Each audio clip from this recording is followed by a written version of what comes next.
Bueno, buenos días a todos y todas. Yo soy Isasco Martínez. Voy a estar moderando esta mesa de Historia y Crítica 1. Me acompañan Verónica Jiménez, que va a ser asistente de moderación, y Emiliano Ezeiza, que va a ser nuestro soporte técnico.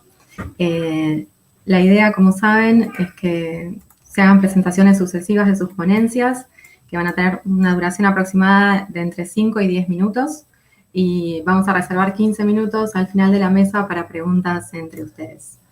El orden asignado a las ponencias es el siguiente. La primera va a ser Pensamiento Crítico en Palabras, por Mariana Isabel Betoli, Florencia Cagueiro, María Lorena Fernández, Lisa María Arriazu y Claudia Beatriz Rosa, que forman parte de la Facultad de Arquitectura, Urbanismo y Diseño de la Universidad de Córdoba. Y sus palabras clave son arquitectura, pensamiento crítico, patrimonio, historiografía y proceso proyectual. Va a seguir Arquitectura más Biología, un glosario posible, por Carlos Gustavo Jiménez, Marta Mirás y Julio Valentino, de la Cátedra de Teoría de la Arquitectura Jiménez Valentino, de la FADU UBA. Y sus palabras clave son analogía biológica, biomímesis, morfogénesis, arquibiótico y arquitectura viva. La siguiente va a ser Arqueologías del futuro, arquitecturas del pasado en el continente antártico, por Victoria Nubiala, Violeta Nubiala, Lucía Reutemann, Guadalupe Tagliabue, Florencia Costa, que integran el equipo 6044 Sur, equipo interdisciplinario de estudios sobre el hábitat en la Antártida, Buenos Aires, Argentina, por la Facultad de Filosofía y Letras, Instituto Nacional de Antropología y Pensamiento Latinoamericano, Universidad de Buenos Aires, Consejo Nacional de Investigaciones Científicas y Técnicas CONICET, y también de la Facultad de Arquitectura y Diseño y Urbanismo de la UBA, Instituto de la Espacialidad Humana, Centro de Investigaciones de la Historia de la Vivienda en América Latina, Universidad de Buenos Aires. Sus palabras claves son arquitectura, arqueología, Antártida, indeterminación y olvido. Le siguen Revisitar el tiempo en la enseñanza de la historia de la arquitectura, ciclos y derivas como herramientas conceptuales, por Cristian Terreno, de la Cátedra de Introducción a la Historia de la Arquitectura y el Urbanismo, carrera de Arquitectura, Facultad de Arquitectura, Urbanismo y Diseño, Universidad Nacional de Córdoba. Sus palabras claves son tiempo, ciclos, derivas y enseñanza de la historia. Y por último, va a estar Pedro Reisig, en este caso la charla la dará Nicolás Caram en su lugar.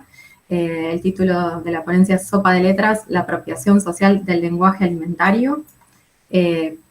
Forman parte del Instituto de la Espacialidad Humana, Núcleo de Diseño y Alimentos, Facultad de Arquitectura, Diseño y Urbanismo de la Universidad de Buenos Aires, y sus palabras claves son léxico, lenguaje, alimentos, socialización y apropiación. Le doy la palabra entonces al primer equipo para que presenten y ya pueden compartir su pantalla.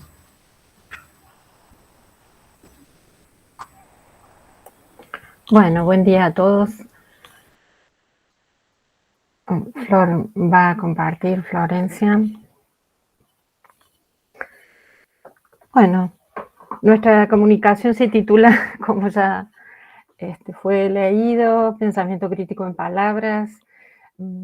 Los miembros docentes somos los autores, pero integramos un equipo mayor con asesores académicos, profesoras consultas de la universidad, arquitecta Noemí Goitía, Sara Rossi, y también el profesor Fonti en CONICET, y alumnos, adscriptos que integran el equipo también, además de la arquitecta que nos acompaña también, Alejandra Rega. Bueno, sin duda las palabras son esenciales y constitutivas del proyecto de investigación del cual forma parte esta comunicación, titulado Arquitectura y Pensamiento Crítico, Patrimonio en Palabras en los siglos XX y XXI, cruces disciplinares y ámbitos de la crítica hacia el proceso proyectual. El proyecto continúa una línea investigativa que empezamos con anterioridad, referida a la crítica en arquitectura, y ahora ahondamos en este otro modo de mirar el pensamiento crítico, ¿no es cierto? Inherente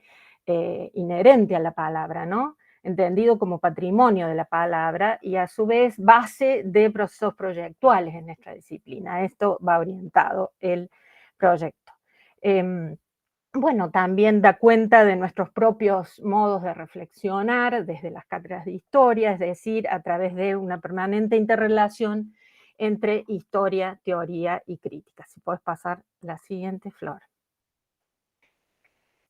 Bueno, allí un poco el título que mencioné rápidamente. El proyecto son de los proyectos Consolidar de la Secretaría de Ciencia y Tecnología de nuestra universidad, subsidiado por 4 años, uno más por el tema pandemia en estos momentos hasta el 22. Ahí están nuevamente mencionadas las palabras clave. Y esto, ¿por qué? Porque la investigación es de carácter historiográfico, como ahí lo estamos diciendo, propone ahondar en el mencionado legado material plasmado en soportes materiales de diversa índole, libros, documentos, publicaciones periódicas, entre otros posibles, y todo un registro desde el principios del siglo XX, ¿no es cierto? Al respecto, consideramos necesario recalcar la vigencia de esta producción teórica que ha mantenido a través del tiempo, lo cual fortalece, decimos, su condición de patrimonio y social y vitalmente útil, especialmente cuando lo incorporamos a la enseñanza, aprendizaje en las cátedras de historia de la arquitectura del cual somos miembros, ¿no es cierto? En esta ponencia propusimos explicar justamente cómo la palabra o las palabras clave eh, entendidas como tales en la práctica de la investigación, definen el marco de nuestro momento inicial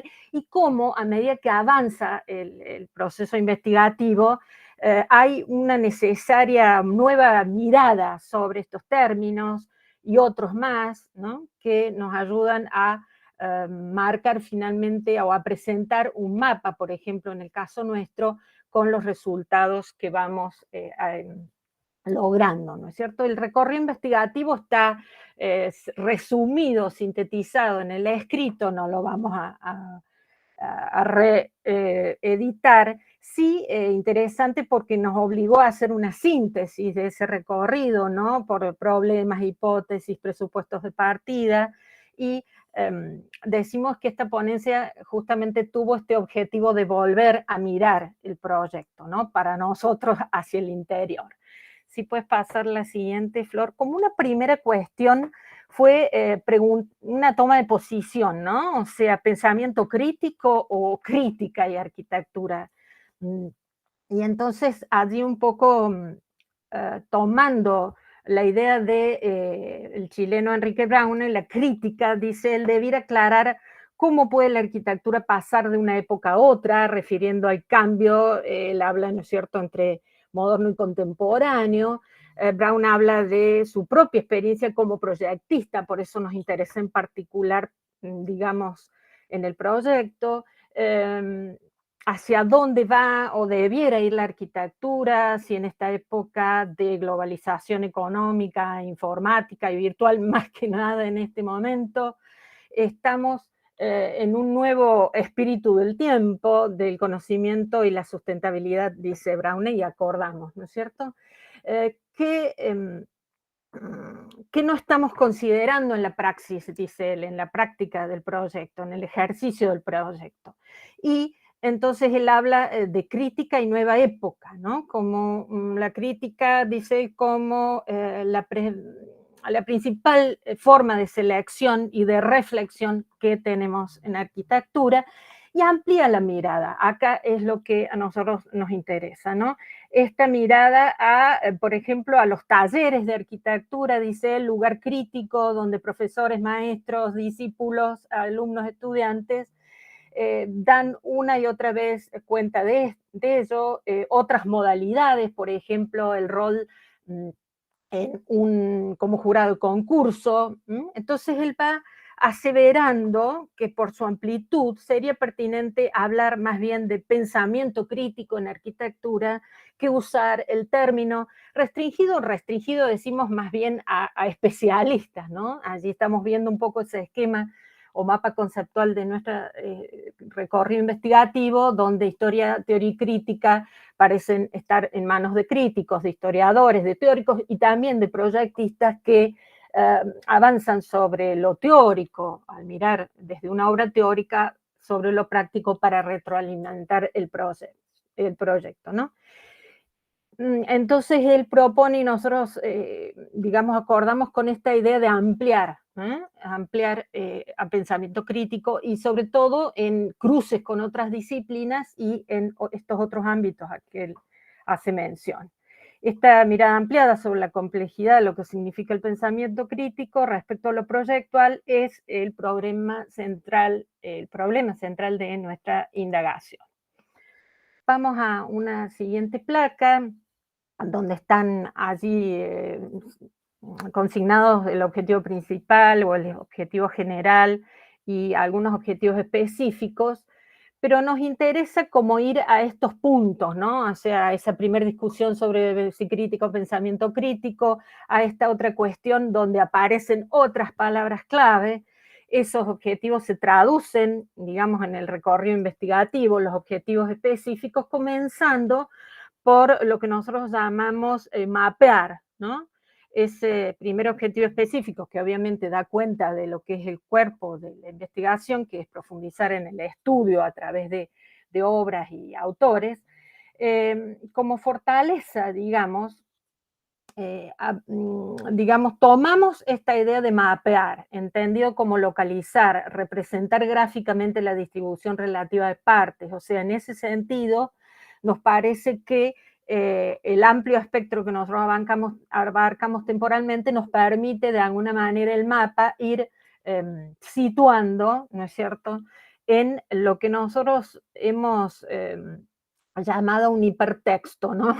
Un sencillo hipertexto que nos permite, digamos, navegar en esta información desde una entrada por autores, desde una entrada por obras o por, digamos, los productos, digamos, escritos, por otra página, otra placa que nos permite reconocer estos vínculos, ubicarlos. Entonces, aparece esa otra palabra o concepto que es esta idea de un hipertexto, que nos permite como construir el mapa de lo que vamos investigando. Como fortaleza, la idea de un mapeo historiográfico con el formato de un hipertexto, decimos, es una herramienta que promueve un conocimiento relacional complejo, necesario para el desarrollo del pensamiento crítico en arquitectura, y es un aporte, nos parece importante, a la enseñanza de la historia de la arquitectura, porque son en su mayoría autores que de alguna manera abordamos en el grado, ¿no es cierto? Entonces también nos permite hacer ese enlace entre historia, teoría y crítica en los distintos periodos, promoviendo la reflexión en la disciplina. Y por último, ya una placa que nos permite de alguna manera, en el título, en uno de los subtítulos, proponíamos esto de volver a las palabras clave, ¿no? Nos fue esta comunicación una mirada hacia el interior del proyecto y su estado de avance.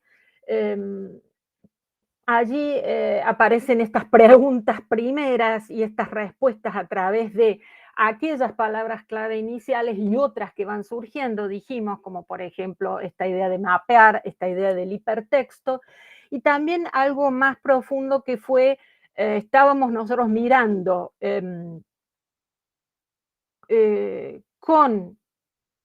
estábamos, digamos, de alguna manera investigando sobre el proyecto, ¿no? A partir de autores, investigando sobre el proyecto. Y surge la idea de avanzar a una mirada con el proyecto. O sea que también esta comunicación nos sirvió como para ver qué otras perspectivas investigativas se abren a partir de lo que estamos de alguna manera abordando. Las palabras clave, sin duda, y además del típico registro propio de toda trayectoria investigativa, implican pensar lo evidente, que en más de un caso es lo más difícil de develar. También conducen a formular las primeras preguntas, a reformular, a ampliar nuevos interrogantes. Las palabras claves son los conceptos, también digo palabras, conceptos, remiten a los núcleos del objeto de la investigación y a su vez a las múltiples capas entendidas como lo que connotan, además de denotan los propios trayectos investigativos y que develan a partir de estas palabras clave, ¿no? Cómo derivan, cuáles son sus elementos constitutivos, a dónde nos conducen a través del recorrido investigativo, qué caminos abren, esto que recién hablábamos un poco, son algunos de los interrogantes los cuales nos remiten y que nos permiten ajustar el rumbo de la investigación, proyectan nuevas expectativas de conocimiento, más aún en un mundo atravesado por la comunicación, en la cual las palabras clave adquieren una especial relevancia en búsquedas mediadas en Internet, y por lo tanto se multiplica el desafío al momento de definirlas en los recorridos investigativos. Bueno, espero no haber usado más tiempo del correspondiente. Gracias. Muchas gracias, Mariana. Equipo, sigue entonces el equipo de arquitectura más biología, un glosario posible.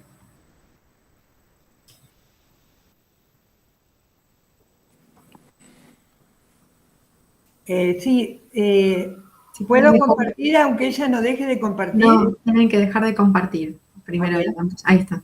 Ahí está, bueno, entonces voy a compartir yo y va a exponer Julio Valentino. A ver, un minutito.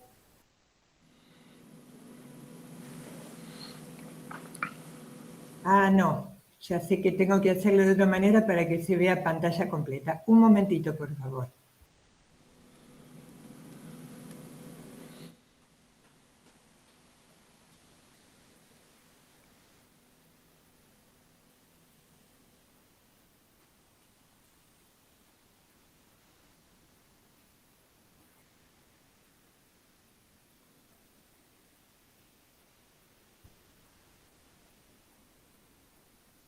¿Me confirman si se ve bien? Sí, se ve, Marta. De acuerdo, adelante. No, perdón, todavía no apareció, ¿eh? Aparece. Ah, bueno. Sí se ve, yo lo veo bien. Sí, sí, yo también lo veo. Sí, se ve.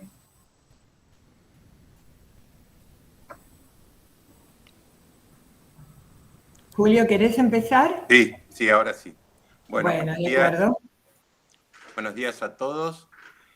Bueno, el trabajo que vamos a presentar, Arquitectura más Biología, un glosario posible, tiene que ver con una serie de trabajos que en la Cátedra de Teoría de Arquitectura venimos haciendo aproximadamente desde hace 20 años y que básicamente estudia los vínculos que se establecen entre la arquitectura y otras disciplinas, ¿no?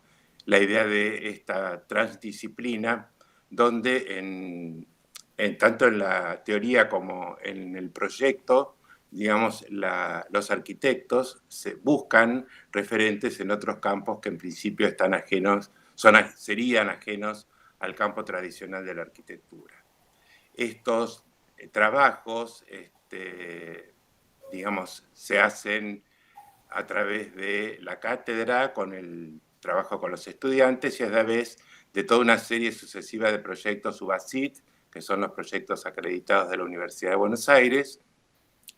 Y la idea de este glosario es empezar a analizar una serie de conceptos que están apareciendo, digamos, como los referentes más importantes de los procesos arquitectónicos y teóricos de la actualidad, que es el vínculo entre la arquitectura y la biología, o la arquitectura y lo que se llama más generalmente ciencias de la vida. La siguiente, Marta, por favor. Entonces, estos 5 términos que yo les voy a proponer son un inicio de esta especie de catálogo que estamos armando, y nos vamos a encontrar con una serie de términos que muchas veces se solapan entre sí o que hay opiniones diferentes entre los distintos autores con respecto al alcance que cada uno tiene. El primero es el que llamamos analogía biológica. El concepto de analogía, como ustedes saben, es la posibilidad de emparentar términos o conceptos equiparados a otros que provienen de otro campo. Y pareciera para los estudiosos que el pensamiento analógico es un tipo de pensamiento de los más fértiles en los modos de concebir en la actualidad una manera de trabajar esta idea tan importante de la transdisciplina. Cuando nos referimos a la analogía biológica, obviamente estamos hablando de este entrecruzamiento y la arquitectura con las llamadas ciencias de la vida. Y un primer elemento importante, o un proyecto, digamos, que tiene ya casi 20 años, es el proyecto de Peter Eisenman para el Biocentro de la Universidad de Frankfurt, donde él dice: partimos primeramente de la representación tradicional de la biología, haciendo una lectura arquitectónica de los procesos biológicos, de los procesos del ADN, e interpretándolos en términos geométricos. Es decir, el proyecto de Eisenman abre, digamos, como este campo de la analogía biológica, aunque tenemos que aclarar que esta asociación ya tiene sus orígenes en el siglo XVIII, y para eso, digamos, consideramos que los dos textos fundamentales que describen esta situación son el libro de Peter Collins, Los ideales de la arquitectura moderna y su evolución, y especialmente el libro de Philip Stedman, La evolución de los diseños, la analogía biológica en la arquitectura y en las artes aplicadas.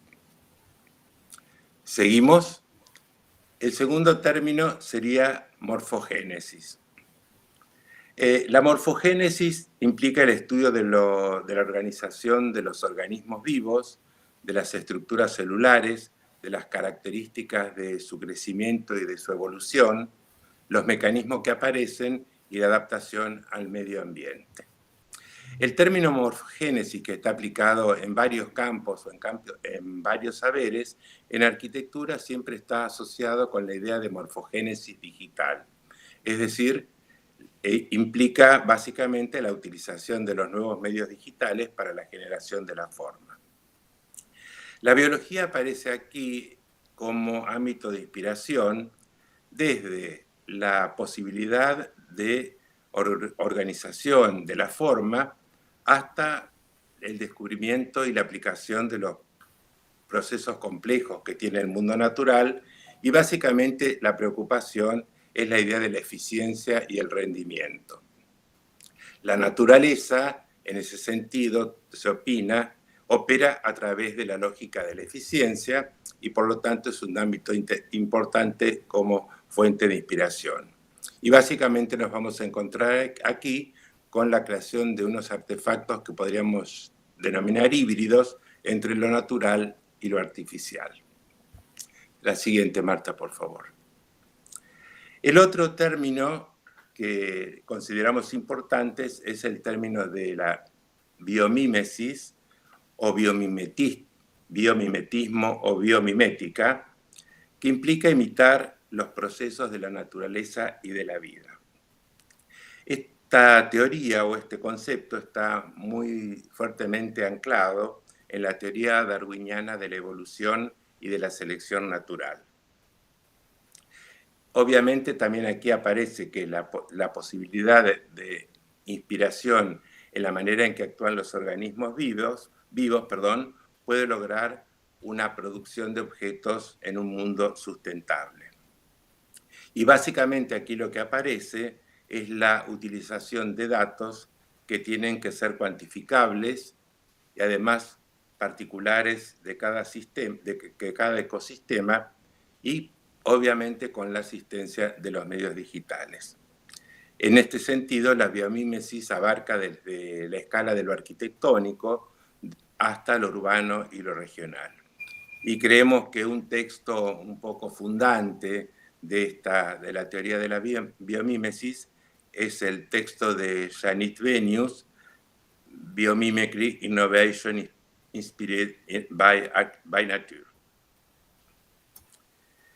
El siguiente concepto tiene que ver con arquibiótico.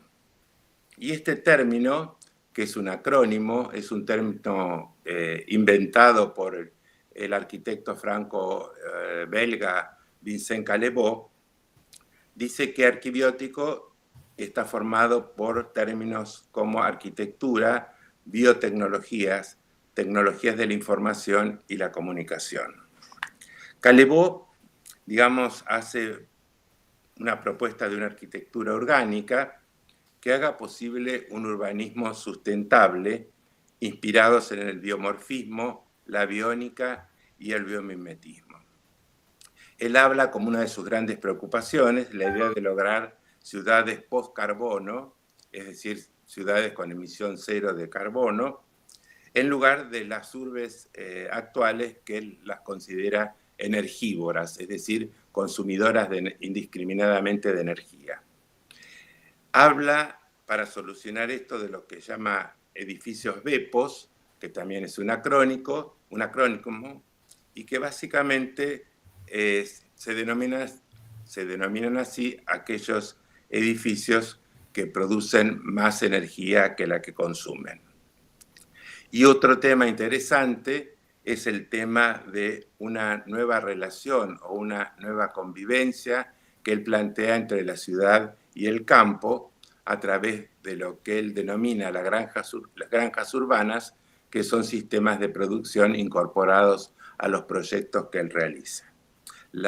El pensamiento y las teorías de Vincent Callebaut están básicamente reunidas en dos textos que son Fertile Cities y París 2050, su gran proyecto emblemático, las ciudades fértiles frente a los desafíos del siglo XXI. Para terminar, el último concepto, y tal vez el más complejo, es el de la arquitectura viva o arquitectura generativa. Es decir, aquí se plantean el posible diseño y fabricación de sistemas biológicos que no existen en el mundo natural o técnicas que modifiquen los sistemas existentes y que puedan comportarse de una forma programada y controlada. La arquitectura viva o arquitectura generativa obviamente integra los tres campos que hemos mencionado anteriormente, la arquitectura, lo digital y la biología, pero aquí se empiezan a incluir otros términos mucho más complejos, como son la ingeniería genética, la teoría de la complejidad, la biología sintética, la organización molecular, la evolución celular y las protocélulas. Este término, digamos, o estos conceptos o estas ciencias, digamos, que son totalmente novedosas, para algunos autores plantean ciertas cuestiones que no debemos dejar de lado, que son las cuestiones científicas, las cuestiones éticas y las cuestiones ambientales. Creo que un texto fundamental para comprender todos estos procesos es el texto de Christine Cogdell, que justamente se pregunta si vamos hacia una arquitectura viva.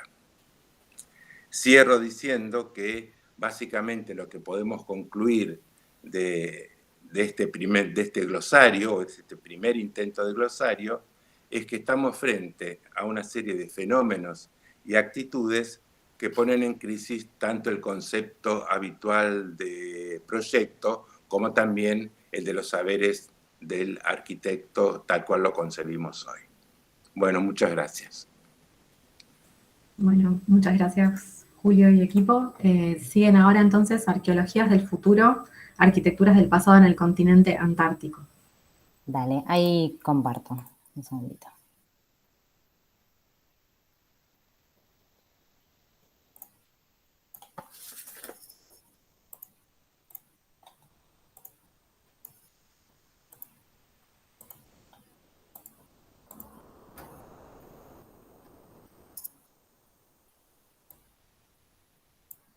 Avísenme, por favor, si se ve bien.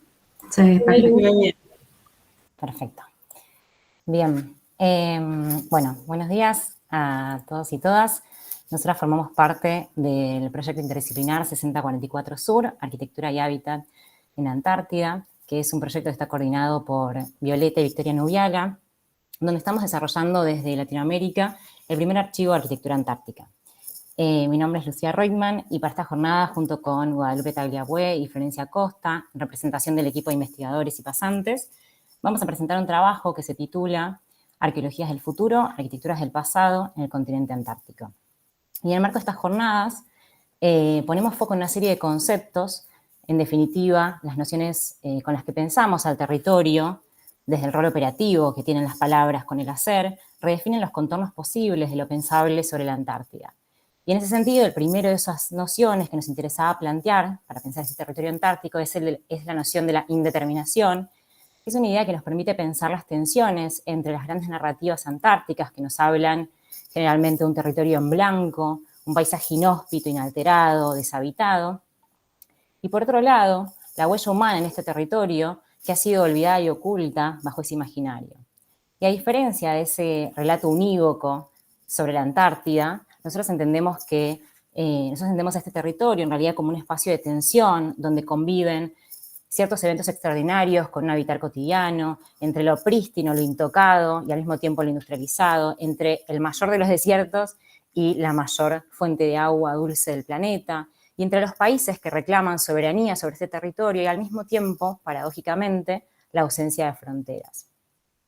Y en definitiva, lo que nos interesa pensar es que el olvido de esa huella antrópica se traduce constantemente en una total inexistencia de toda la arquitectura antártica dentro de la historiografía del siglo XX, que a nosotras en particular nos interesa pensar a la luz de los procesos de modernidad y posmodernidad en el resto de los continentes. Y en tanto las narrativas históricas se construyen siempre en un diálogo entre la memoria y el olvido, entendemos que registrar todo ese paisaje arquitectónico que ha sido invisibilizado durante tantos años nos habilita a repensar una nueva historia de la arquitectura moderna y posmoderna. Entonces, un poco con ese espíritu y frente a ese imaginario de un territorio en blanco y casi ahistórico, revelar estos silencios nos permite encontrar un espacio de indeterminación y de tensión en este territorio que vamos a revisar desde dos líneas. En primer lugar, las arquitecturas del pasado, atravesadas por las nociones de desmontaje y borramiento en primera instancia, y en segundo lugar, las arqueologías del futuro desde las nociones del montaje y la exaltación. Y retomamos estas nociones porque a diferencia de otros territorios que se manejan con la lógica de la construcción y la destrucción, en la Antártida son estos procesos de montaje y desmontaje los que plantean los posibles asentamientos o impermanencias dentro de este territorio. En la Antártida, como dijimos anteriormente, lejos de ser un territorio inhabitado, como lo presentan las grandes narrativas en la historia de la arquitectura, cuenta con una vasta producción arquitectónica que ha ido configurando un nuevo paisaje y hay algunos nombres que resuenan hace más de un siglo. Estas arquitecturas de las bases antárticas acumulan en sus nombres los números que dan cuenta de los nuevos intentos de posarse sobre el territorio. El recuerdo de aquellas arquitecturas que han quedado en el abandono, enterradas bajo metros de nieve, abandonadas o desmanteladas para el retorno a sus países de origen. Entonces, ¿qué hacer con aquellas arquitecturas que han llegado al final de su vida útil o que por algún motivo no serán necesarias en esas tierras? Frente a esta pregunta, algunos países han respondido con una estrategia que se encuentra en el otro extremo del espectro, que es la preservación y la exaltación de estas materialidades a través de la designación como sitios de monumentos históricos o el sistema del Tratado Antártico, protegiéndolas así de cualquier intento de remoción en el territorio. Pero otros respondieron con la estrategia son llevadas a cabo de las prácticas del desmontaje. Como, siguiente Luz, si querés, la estructura geodésica, conocida como el Domo del Polo Sur, está basada en los preceptos de Buckminster Fuller a mediados del siglo XX y fue construida entre 1971 y 75 por el ingeniero Lee Mattis. La intención era permanecer solo 15 años y después, bajo unos cambios, permaneció más de 20. Pero la vida útil del domo no fue lo que dictaminó su fin, sino un nuevo edificio de 6.000 metros cuadrados de modernización bajo el plan de modernización de bases, llevado a cabo por la National Scientific Foundation de Estados Unidos. El desmontaje de la base fue para el traslado a los Estados Unidos desde ahora se encuentra expuesta como pieza en un museo en California. La indeterminación en este tipo de territorio se da por estar bajo un tratado internacional donde se trata un delgado límite entre el desecho, la arquitectura y el patrimonio. Y las diversas prácticas que han aparecido en escena, como entre ellas el relevamiento de planes de modernización o concursos arquitectónicos para bases científicas, establecen nuevos interrogantes. ¿Es posible pensar estrategias de borramiento y exaltación con vistas al futuro? ¿O es posible construir una historia única modelando el presente y el futuro? Bueno, y en este segundo apartado que denominamos Arqueologías del Futuro, nos interesa reconocer, por un lado, lo que es el montaje de nuevas arquitecturas en este territorio, Y por otro lado también las prácticas de exaltación que reconocemos de determinados discursos y materialidades. En este sentido, entonces, es pasar a la siguiente, ¿no? Podemos decir que el modelo arquitectónico que es objeto de exaltación actualmente en este territorio remite a un tipo de arquitectura que podríamos caracterizar como una arquitectura objetual que se va posando sobre ese territorio, un territorio que a su vez se reconoce como prístino y como vacío, y la arquitectura va sentándose a modo de tabula rasa. Hablamos también de arquitecturas que están elevadas del suelo, que son móviles con capacidad de poder desplazarse sobre el territorio, arquitecturas que tienen un uso intensivo de determinadas tecnologías a favor de conceptos como la sustentabilidad, por ejemplo. Y entonces vemos que esta arquitectura, como la que vemos en esta diapositiva, por ejemplo, está pensada mayormente como una pieza icónica, empieza a funcionar también como un objeto de exhibición en una vitrina de cada uno de los diferentes países en este territorio antártico. De todas formas, lo que es importante resaltar es que esto no se da, este proceso se da pero sin llegar a dar cuenta de ese entorno, de esa historia, de esa cultura y de esa política de ese territorio. Y otra cuestión que también es importante destacar de este proceso de exaltación es que además se ve impulsado por diferentes prácticas de difusión, como pueden ser, por ejemplo, los concursos y los premios internacionales, o la incorporación de estas materialidades en lo que fueron las bienales de arquitectura. También, por ejemplo, lo que es la convocatoria de determinados arquitectos o estudios de arquitectura para la construcción de estas bases científicas. Y ahora, yendo a un caso puntual, que es el de la base de investigación británica Haley Six, que es la que vemos en esta diapositiva. Es una base de investigación que se llevó a cabo como resultado de un concurso internacional de diseño en el año 2005 y logró constituirse como un modelo paradigmático de la arquitectura antártica del siglo XXI. Este modelo, de alguna manera, contribuyó a modificar no solo las nuevas formas de pensar y de construir estas futuras arquitecturas antárticas, sino que también este modelo, como el de Haley Six, colaboró en un proceso que podríamos denominar como el silenciamiento del pasado arquitectónico.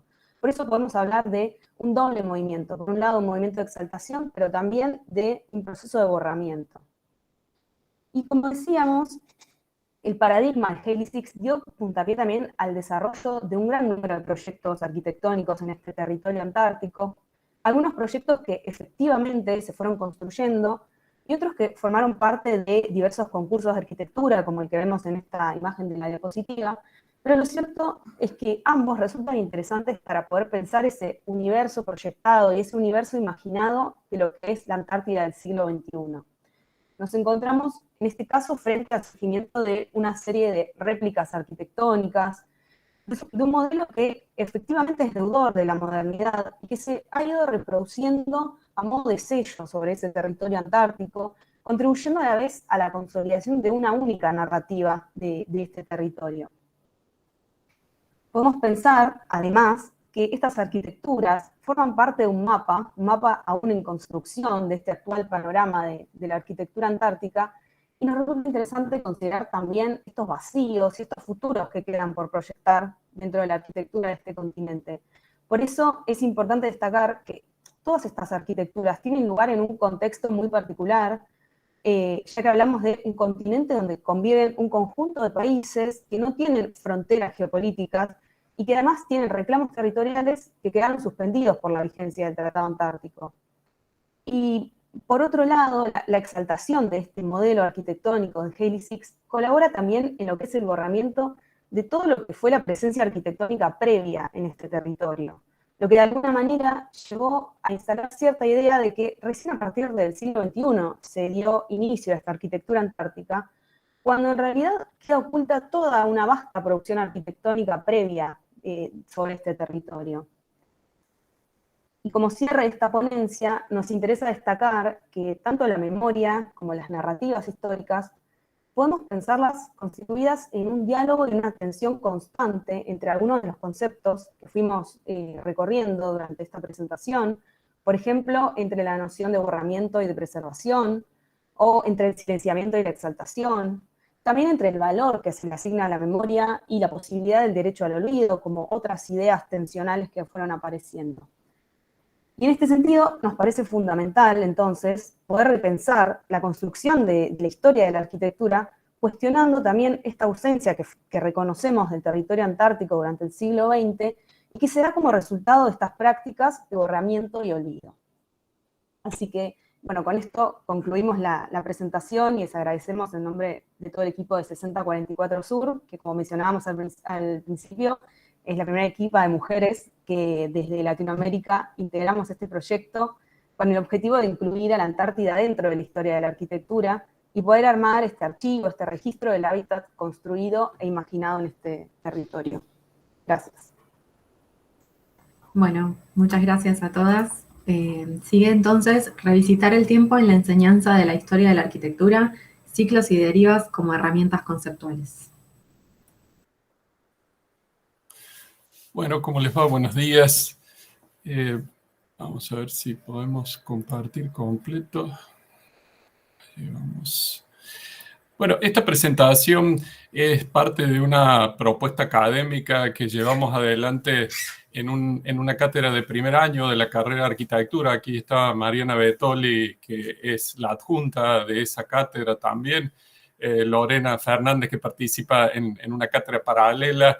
Es un espacio interesante dentro de la carrera de arquitectura porque en la estructura curricular que tenemos en la Universidad de Córdoba aparece un espacio de introducción a la historia de la arquitectura, o sea, un espacio de carácter más holístico que nos permite introducirnos a la arquitectura como un campo más amplio, el campo del hábitat, y por lo tanto permite revisar estos conceptos como los que vamos a charlar ahora sobre el tiempo, sobre cómo organizar el tiempo en relación a las transformaciones del hábitat y estas propuestas que hemos hecho desde la cátedra de conceptos como el de ciclos o derivas.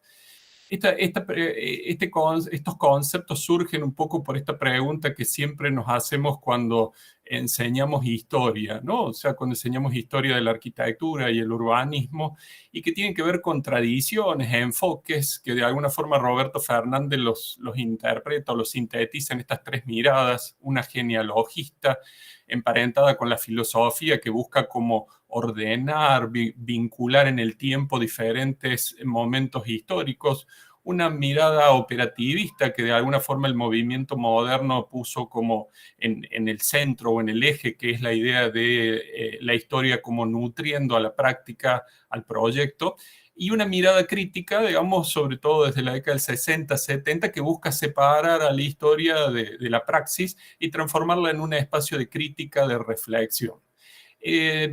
Sabemos un poco por la experiencia que cada una de estas miradas tiene o nos aporta a nuestra práctica docente, digamos, y al aprendizaje de los alumnos. La genealogista generalmente es fuertemente ordenadora, le da lógica y coherencia a un estudio, pero siempre es parte como de un relato. La operativista siempre es como entusiasmante, digamos, porque busca impactar en el proyecto, en el futuro, y la mirada crítica aparece como indispensable en momentos de crisis donde se busca renovación, un poco lo que han ido planteando ustedes en instancias anteriores.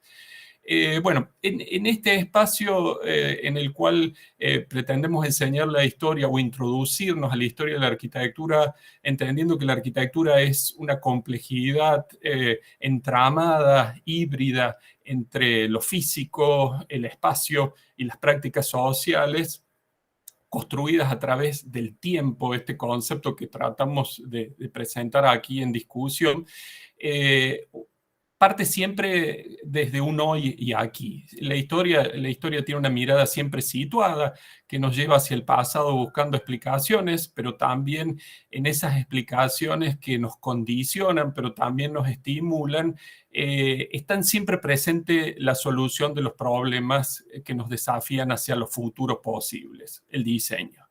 Por lo tanto, aquí aparece siempre un desafío de cómo irnos hacia el pasado, digamos, y cómo tratar de retornar y volver y pensar en los futuros, tratando de construir un pensamiento esencialmente relacional y, como decimos, de mirada histórica. Allí aparecen dos problemas claves, muy estudiados por la historiografía, pero que siempre nos interpelan, que son la distancia histórica, ¿no? Desde nuestro hoy hacia el pasado, pero también hacia el futuro.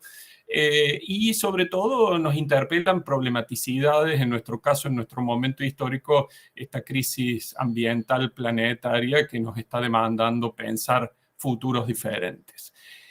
Allí el tiempo lo podemos leer desde la historiografía de miradas diferentes, ¿no? Desde esta mirada judeo-cristiana, con el tiempo con un principio y fin, o una mirada de tiempos cíclicos vinculadas a la vida, que tiene tradiciones en el occidente desde las culturas sumerias, egipcias o griegas, digamos, con esta idea del eterno retorno, pero también la tienen en el carácter cíclico del tiempo que plantea el mundo maya. La modernidad primero nos planteó que el tiempo era infinito, ¿sí? Que era un tiempo que existía y que podía medirse, controlarse. Actualmente la termodinámica nos está planteando la idea de un tiempo lineal, pero además de un tiempo lineal divergente. Parece estar claro el origen en un Big Bang, pero no parece estar claro hacia dónde vamos y aparecen ahí caminos divergentes. Por lo tanto, frente a esa complejidad que nos plantea el concepto del tiempo, bueno, nosotros les proponemos a los alumnos, por un lado, una lectura de un tiempo absoluto, ¿sí? Un tiempo homogéneo, ese que aparece en las líneas de tiempo y que aparece organizado en siglos, décadas, años. Un tiempo relacional que tiene que ver con la dinámica, ¿sí? Con la vida y con la conciencia de ese proceso. Y finalmente un tiempo de los objetos, ¿sí? Un tiempo que tiene que ver con las duraciones de las cosas sujetas al cambio, donde hay tiempos cortos, el de los objetos, tiempos medios, el de la arquitectura, temporalidades como más largas, trazados, por ejemplo, o temporalidades muy largas que son propias de los ecosistemas donde se inserta la arquitectura, ¿sí? A partir de ello les proponemos reorganizar algo que ya han aprendido, que son estos tiempos organizados en una línea, a mirarlos al revés, mirarlos desde el hoy y aquí. Bueno, por una cuestión, digamos, de planteo situado, digamos, planteamos una mirada latinoamericana con una fecha importante, el encuentro del mundo europeo con el americano precolombino, y a partir de ahí empezamos a organizar el tiempo y les proponemos una idea de mirar la historia a partir de las transformaciones y esas transformaciones entenderlas como ciclos. Ciclos donde podemos encontrar revoluciones, orígenes, complejizaciones, crisis, resurgimientos, que si bien la historia no se repite, presenta estas transformaciones y que en muchos casos esas transformaciones tienen procesos de resurgimiento, como decíamos recién, y en otros casos las crisis son tan profundas que dan origen a desarrollos nuevos. Esas dinámicas tienen características diferentes, más lentas, más aceleradas o exponenciales, y de esa manera planteamos de alguna forma el abordaje de las transformaciones. Pero siempre se plantea el problema de cómo volvemos a nuestro hoy aquí en esa idea de una mirada situada y una mirada relacional, y ahí incorporamos este concepto de deriva que en parte retoma la mirada de Debord de salir a recorrer sin un punto fijo, pero aquí la idea no es salir a recorrer sin un punto fijo, pero sí es encontrar como itinerarios divergentes, ¿no? Entonces, bueno, en los 500 años de la caída de Tenochtitlan, parece interesante releer la estructura urbana de esta ciudad, de la gran ciudad precolombina, desde esta relación entre lo urbano y lo rural, ¿no? Donde aparecen estos elementos como las chinampas, y donde, bueno, frente a su casi desaparición por el proceso de transformación de los últimos 500 años, aparece la pregunta de cómo llega esta chinampa hasta nuestro hoy y aquí. ha llegado en propuestas del siglo XX que se abordarán seguramente en los ciclos superiores de estudio, en los años superiores, en propuestas como estas de Wright, pero llegan a propuestas como las que veíamos recién por ustedes presentadas en esta idea de desarrollos de alta tecnología vinculadas a la recuperación de la naturaleza en la ciudad, o sea, frente a problemas que nos tocan hoy en día. Ese es el concepto de deriva. Yo he reconocido en el mundo donde vivo ciertos problemas que nos desafían y mientras miro la historia voy encontrando recorridos, estas derivas, hasta nuestro hoy y aquí.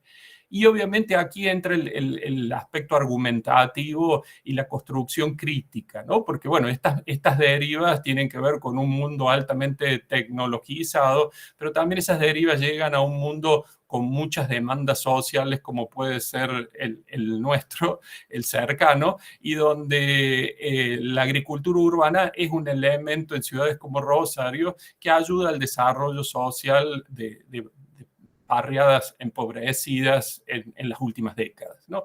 Entonces, allí viene ese vínculo entre ese pasado lejano, 500 años, distancia histórica, pero que se vincula a través de las problemáticas contemporáneas con nuestro hoy y aquí, nuestra mirada situada. Bueno, ese es un poco el panorama que les presentábamos a partir de estos conceptos del tiempo y este concepto de las derivas como herramientas para construir una enseñanza y posibilitar un pensamiento relacional e histórico en nuestros alumnos.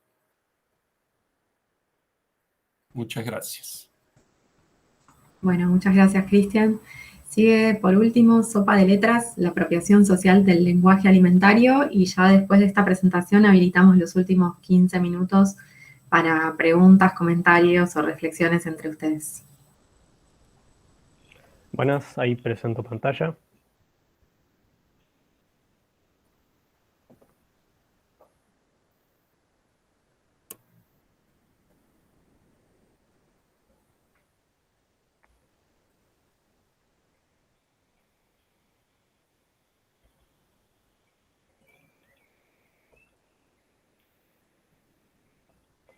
No sé si ahí pueden ver. Sí, perfecto. Sí. Buenísimo. Bueno, hola a todos. Quería agradecerles antes que nada por el espacio y la oportunidad. Pedro Reisig, el autor de este trabajo, hoy no va a poder estar. Pero bueno, dicho esto, le damos la bienvenida a Sopa de Letras, la apropiación social del lenguaje alimentario. Como objetivo de este trabajo, nos propusimos revisar y expandir la alfabetización alimentaria. Esta investigación está dirigida a distintos perfiles, pero principalmente a personas que no están especializadas en temas alimentarios, a quienes podrían querer acercarse y pensarse como personas que sueñan, planifican, compran, comen y comparten comida en todas sus formas y contextos. El vocabulario que usamos para hablar del alimento tiene muchos factores, que incluyen las distintas capas de la cultura social, los medios de comunicación, las redes sociales, tanto propias como ajenas, y que llega hasta las prácticas domésticas y súper cotidianas que nos rodean.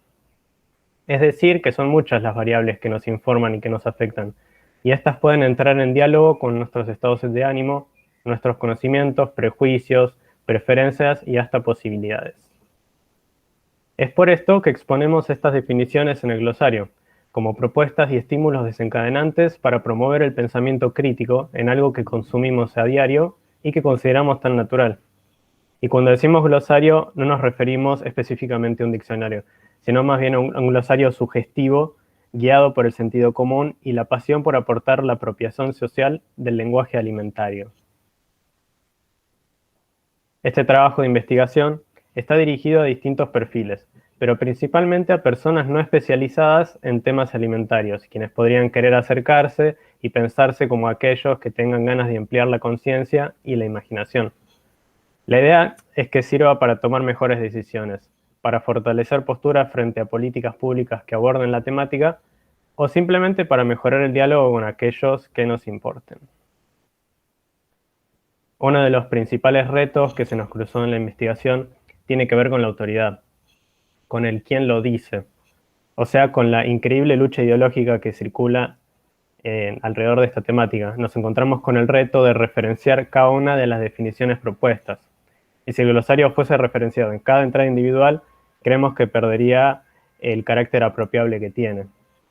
Como consecuencia, resolvimos distinguir entre las palabras que podrían considerarse más bien técnicas y las que consideramos contextuales.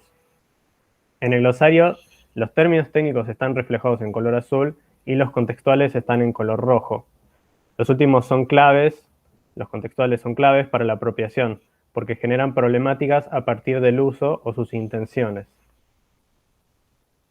Siguiendo esta línea de distinciones, también implementamos un código de color con un punto al final de algunos términos. En color naranja para decisiones de compra y en color verde para comer mejor. Y a continuación tenemos algunas entradas del glosario en cuestión. Acá podemos apreciar la diferenciación entre aquellos términos técnicos, por ejemplo, como grasas trans, y los contextuales, como lo puede ser una dieta. Refiriéndome a la dieta, por ejemplo, que se puede hacer énfasis en cómo las dietas se han convertido en la industria en sí, y cómo a pesar de haber una cantidad abrumadora de dietas diferentes, parecen que no duran o por ahí no tienen el éxito previsto. También tenemos términos como food pornography o pornografía alimentaria en español, que ya de por sí tienen un nombre muy sugestivo y que inmediatamente que la conciencia empieza a sacar conclusiones,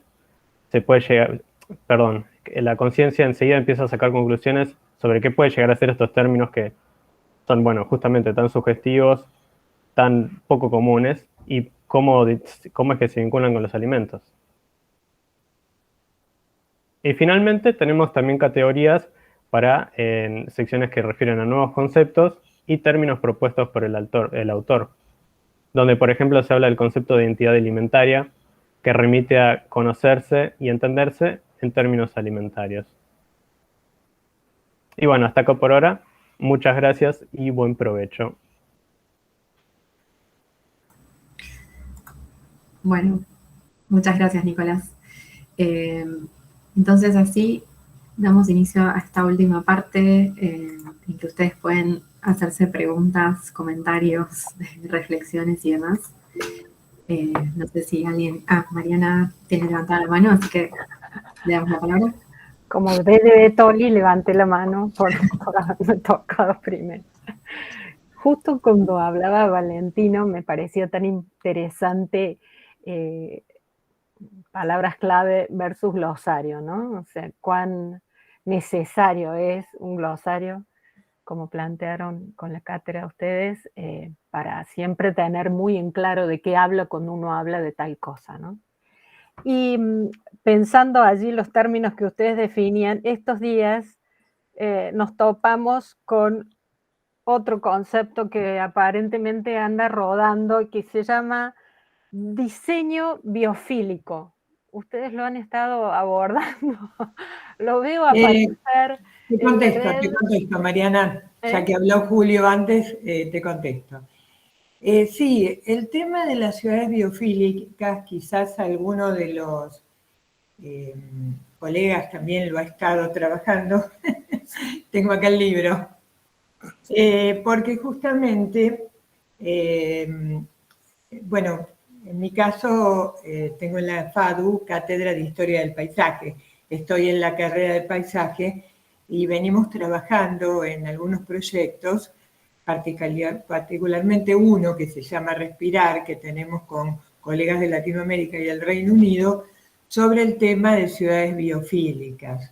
El libro que mostraba pertenece a un querido colega, Pedro Calaza Martínez, que está trabajando el tema de una manera muy intensa en Galicia. Probablemente muchos de ustedes, como veo que Cristian hace así, lo conocen. Entonces, la idea de ciudades biofílicas y de diseño biofílico creo que es una puerta abierta, muy interesante, que ya tiene mucha experiencia académica y de acción en los distintos contextos. Nosotros estuvimos trabajando el tema también con un proyecto de investigación en la Universidad de Morón y, por supuesto, en FADU, en nuestra facultad. Y, bueno, creo que es un camino que puede conducir, digamos, no quiero acaparar toda la respuesta, hay mucho material sobre el tema, pero creo que es un camino que una palabra clave, ya que haces esta referencia, que podría incorporarse a estas cuestiones, justamente porque creo que es un camino a muy buenas soluciones en ese sentido, ¿no? Y hay mucha experiencia ya con la designación de ciudades biofílicas como Singapur, etcétera. Bueno, ciudad y arquitectura, un poco como decía Aldo Rossi, están muy imbricadas. Veo que ustedes están muy también implicados por las ideas de Marina Weissman de teoría historicrítica, y realmente creo que, bueno, todos los que venimos del campo de la historia y de la teoría, el trabajo presentado viene de nuestras cátedras de teoría, pero tenemos este registro histórico de cómo hacer de estas nuevas, o no tan nuevas, pero tendencias más recientes, un camino también que implique el sentido de patrimonio histórico. Así que bueno, sí, ahora lo pongo en el chat. ¿Cómo no, Mariana? Ahora lo escribo en el chat. La cita de este libro. Eso es lo que me estás pidiendo, ¿no? Sí, me quedé con intriga de cuál era exactamente el título y el autor. Y es un querido colega que ha aportado mucho a nuestros trabajos de investigación y con el que permanentemente articulamos, muy abierto a los trabajos España-Latinoamérica, ¿no? De acuerdo, porque bueno, somos muy lo mismo, en ciertos sentidos. Por lo menos el idioma. Bien, no quiero acaparar todo, pero agrego entonces esta cita al chat. Julio, no sé si quieres agregar. Gracias. No, yo sí quisiera hacer una pregunta, si es posible. Sí, claro. Sí, me interesó muchísimo el trabajo de Cristian y quisiera preguntarte, parto de la idea, no sé si correcta, que lo que explicaste correspondería a aquello que consideramos los estudios de historia de larga duración, ¿no? Y vos en tu trabajo justamente mostraste y hablaste de un ejemplo de trabajo que es el urbanismo y la producción agropecuaria. Y lo acabas de mencionar. Lo que yo quería preguntarte es si estos temas, como este, ya están predefinidos en los cursos que ustedes dictan, si hay un listado, una serie de temas que se les plantean a los estudiantes, o cómo básicamente se descubren o se proponen estos núcleos de problemas de larga duración para que los estudiantes trabajen. Bien, ahí la estrategia es, generalmente iniciamos con un trabajo práctico que es reconocimiento o del entorno de trabajo donde hacen proyectos o de su propia realidad local, y ahí les proponemos nosotros una estructura de reconocimiento de problemas, digamos, que ellos hacen, digamos, de su propia realidad. Es un trabajo muy breve de una clase, digamos, pero donde ellos traen ciertas problemáticas de su contexto o del contexto de arquitectura, donde están proyectando o donde van a proyectar, y nosotros le proponemos una categorización en 3 dimensiones. Problemas de tipo ecológico, digamos, que son los ambientales como tradicionales, por decir, problemas de apropiación de los recursos, y ahí introducimos el problema que ya no es ecológico solamente en el uso de los recursos, sino que es en la apropiación de esos recursos, y también una problemática que nos atraviesa como sujetos históricos, ¿sí? O sea, entonces ese es el campo, digamos, o la estructura, digamos, donde ellos insertan esos problemas, y a partir de ahí nosotros los vamos, digamos, en cada análisis de una etapa histórica, de un proceso de transformación, vamos proponiendo recorridos, y al final del curso, digamos, hay una actividad de cierre donde se retoman esos problemas y ya se enfocan pensando, y ahí se hace un trabajo más de búsqueda, de investigación para un examen, digamos, diferenciado, donde ellos rastrean uno de esos problemas de su lugar o del área de arquitectura y ven cómo aterriza en el campo específico de la ciudad y de la arquitectura, digamos. O sea, en eso es un trabajo son bastante holísticos, digamos, y abiertos a lo que ellos propongan y siempre pensando que estamos en un nivel introductorio, ¿no? O sea, donde lo importante es generar el vínculo, el enlace, el entusiasmo, de alguna forma. Gracias. Quizá acá también está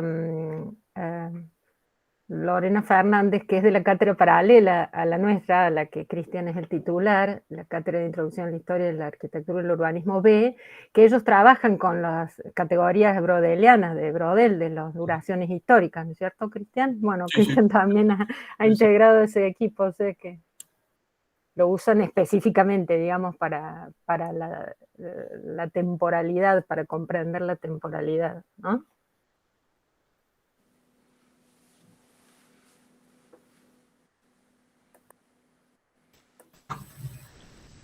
Yo puedo preguntar algo de pura curiosidad sí. Al equipo de Victoria Nubiala, si alguna de ustedes ha podido ir a la Antártida o a entrevistar a alguien que lo haya vivenciado, ese paisaje tan peculiar, por decirlo de alguna manera.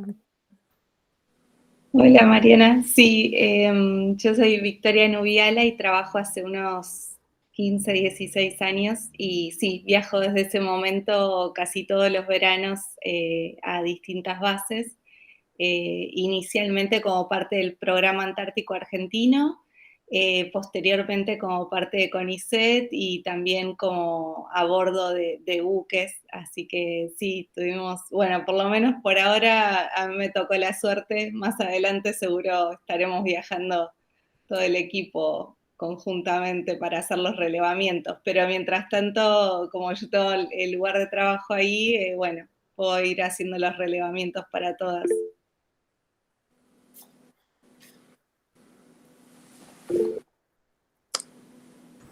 Buenísimo. Bueno. Sí, yo, si puedo otra vez, me gustaría preguntarle sobre este trabajo, porque ustedes mencionaron la idea de patrimonio, si dadas las características particulares del territorio antártico, no habría que pensar como categorías especiales, digamos, desde el punto de vista patrimonial para esas arquitecturas, ¿no? Que creo que se diferencia claramente de lo que habitualmente hablamos del patrimonio en entornos o mucho más habituales o menos condicionados como es el territorio antártico. Ay, me tomo el atrevimiento de responder, perdón. Sí, en el 2008 un debate, porque piense que el sistema del Tratado Antártico se maneja, si bien con ciencias sociales y con arquitectura muy como preliminar, sobre todo con una dirección desde distintas cancillerías, con lo cual muchas de las decisiones se toman de mano de gente vinculada a las embajadas, a los distintos países, con lo cual no es gente que tenga expertise en temas patrimoniales, etc. Entonces armó un breve debate que dio buenos resultados porque uno de los problemas es lo que menciona Julio, que efectivamente no solo que el tema patrimonial va avanzando muy aceleradamente, sino que además en Antártida tiene unas cualidades particulares, como por ejemplo que hay legislaciones que piden que una vez que ya no está en uso ese patrimonio, sea retirado del territorio, que es totalmente contrario a lo que nos sucede en otros territorios, en otros continentes. Con lo cual, sí, efectivamente necesitamos categorías distintas. Nosotras, nuestro primer paso fue intentar armar este primer archivo virtual, de modo de que quede documentación, al menos, de todas estas materialidades. Pero es inevitable que vaya a desaparecer muy rápidamente. De hecho, tiene lógicas muy interesantes, como algunos, como contaban las tres investigadoras, que se desarma y se vuelve a montar en California, y otros totalmente extraños, como la base sudafricana, que una vez que se desmonta, esas partes se donan a otros ministerios de Sudáfrica, con lo cual pueden terminar en una escuela, en cualquier lugar, básicamente. Así que sí, tenemos un desafío muy grande de cómo nombrar y activar sobre este patrimonio. Yo quería agregar algo más, que en eso de pensar las categorías patrimoniales, un poco en toda esta investigación se basa en pensar todas las categorías dentro de la historia de la arquitectura, ya que no siempre están terminadas, no es que ya todo se escribió, sino que además en esta investigación sobre cosas que nunca se construyó un relato de historia de arquitectura en la Antártida específicamente, hay un montón de categorías, no solo las patrimoniales, que hay que repensar y ver si o coinciden con aquellas escritas o si hay que escribir nuevas sobre lugares que nunca se escribió sobre eso o que nunca se investigó. Bien. Cristian tenía mano levantada. Si querías Y un poco en consonancia con lo que ustedes están contando, Guadalupe y Victoria, me parece interesante pensándolo sobre todo en el futuro, ¿no? Porque hoy también estamos pensando en arquitectura que un poco Julia y Julio lo estaba presentando, estas arquitecturas que se degradan, ¿no? O sea, que desaparecen, porque en realidad hoy estamos pensando que nuestra huella es tan fuerte en el planeta que tal vez muchas huellas tienen que biodegradarse, ¿no? Entonces, cuando leía la ponencia y escuchaba los relatos de ustedes, creo que también esta lógica de desarmar y de borrar huellas es también un parte del patrimonio que le tenemos que dejar a las generaciones futuras, ¿no? O sea, desmontar muchas cosas que montamos, ¿no? Entonces me pareció re interesante la lectura que están haciendo desde ese punto de vista. Sí, la verdad que sí, súper interesante. Ahí, Cátedra, mirás. ¿Es Marta? Sí, Marta. No, lo que iba a decir es que me parece sumamente interesante que en general, como diseñadores, en las distintas ramas, o arquitectos también, arquitectas, que realmente también nuestras disciplinas del diseño, que parece a veces que estamos tratando siempre de ponernos a tiro con temas de investigación proyectual, me refiero, hoy lo nombraron a Roberto Fernández, justamente que el hecho que esta situación tan particular, que bueno, por ahí no está tan lejana de otros ámbitos de grandes fríos como Islandia, etcétera, pero que es bastante especial igual, nos ponga en una situación similar a otras ramas de conocimiento, porque sé que es muy intensa la investigación antártica en temas como la biología, las ciencias de la atmósfera, etcétera, etcétera, y que también un poco lo proyectual, el diseño, tenga que dar de nuevo y repensar categorías, etcétera, etcétera, porque justamente se trata de un lugar bastante diferente a otros, ¿no? A otros tantos. Así que me parece, desde el punto de vista social, ambiental, etcétera, muy interesante que de alguna manera nuestras disciplinas del diseño tengan que estar pensadas así como todo el tiempo dando de nuevo, ¿no? Repensando las cuestiones. Sí, un poco en función de esto que decías, Marta, lo que ha sucedido con el continente antártico, que primero es eso, ¿no? Es un continente, ¿no? Es una inmensidad, con lo cual un poco las chicas mostraban a partir de esta idea de la indeterminación la diversidad que supone ese espacio, ¿no? Uno dice la Antártida y tiene ese imaginario de la Antártida blanca y los pingüinos, pero como mostraban es el mayor desierto del mundo, es la mayor reserva de agua del mundo, o sea, el continente duplica su superficie en ciertos momentos del año, con lo cual supone también un grado de indeterminación que para la arquitectura es todo un reto, ¿no? En el sentido de que es muy distinto en las lógicas sobre las cuales nosotros hemos pensado nuestras ciudades, o incluso quienes venimos de la historia de la arquitectura del urbanismo, hemos estudiado las ciudades, ¿no?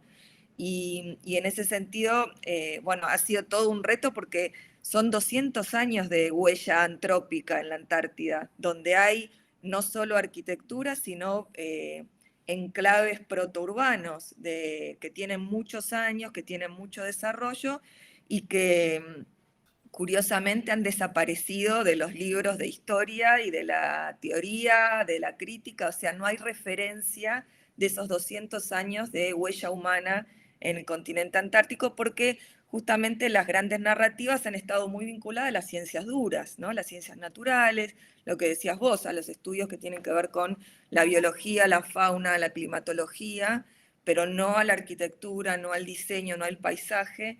Y bueno, un poco el trabajo que venimos haciendo ya hace varios años es de poder reconstruir, aunque sea una historia posible, y a la luz de esa nueva historia poder repensar también la historia de la arquitectura del siglo XX en su totalidad, ¿no? Porque hay un continente que ha sido borrado de toda esa historia. Y nos parece que, digamos, si entendemos la lógica de la historia en relación con otros lugares, ¿no? Con simultaneidades, con diálogos en otros continentes, la desaparición, invisibilidad de un continente entero, bueno, es como que de alguna manera nos obliga también a repensar aquello que conocemos, ¿no?